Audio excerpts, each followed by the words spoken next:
Assalamualaikum warahmatullahi wabarakatuh. Apa kabar adik-adik mahasiswa FISIP UIN Raden Fatah Palembang? Hari ini bersama saya Siti Anisha dalam MK MC dan Protokoler. Oke, kita bahas tentang MC terlebih dahulu ya. MC atau singkatan dari Master of Ceremony secara harfiah artinya pembawa acara atau penguasa acara. MC adalah seni membawakan acara dengan bahasa lisan yang efektif dan vokal yang jelas. Memang menjadi seorang MC itu gampang-gampang susah. Selain harus memiliki vokal yang bagus, tetapi ada beberapa penunjang yang harus diperhatikan dengan serius. Bayangkan, jika Anda menjadi seorang MC, tiba-tiba di atas panggung Anda lupa atau gagap.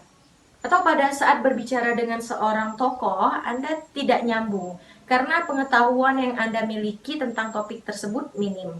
Nah, untuk mengatasi hal-hal seperti ini, ada beberapa syarat yang harus dimiliki oleh seorang MC. Nah, yang pertama itu adalah kepercayaan diri. Kepercayaan diri mutlak harus dimiliki seorang MC karena Anda akan berhadapan langsung dengan publik.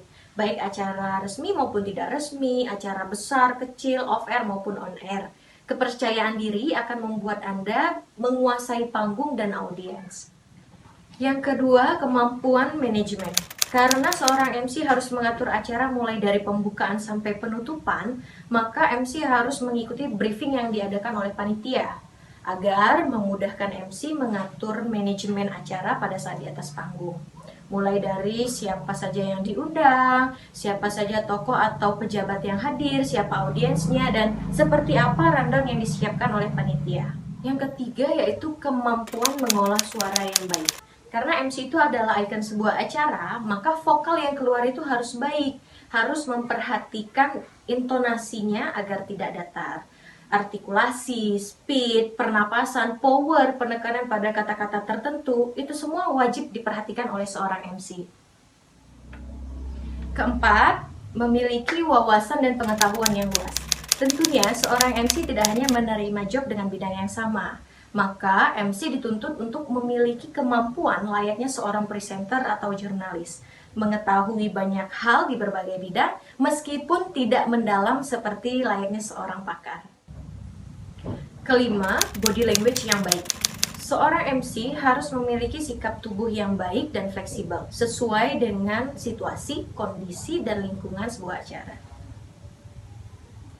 Keenam, MC harus memiliki penampilan yang baik dalam hal tata busana dan kemampuan memilih busana yang tepat dalam sebuah acara.